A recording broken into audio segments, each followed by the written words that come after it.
In this video, I'll show you how to transfer USDT from OKX to Binance safely and on the right network. First, open the Binance app and log in.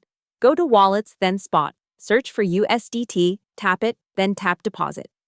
Choose the network you want to use, for example TRC20, ERC20, or another one supported by both OKX and Binance. Then copy the USDT deposit address. Now open the OKX app and log in. Tap Assets. Make sure your USDT is in a withdrawable account like Funding or Spot. Then tap Withdraw and choose USDT.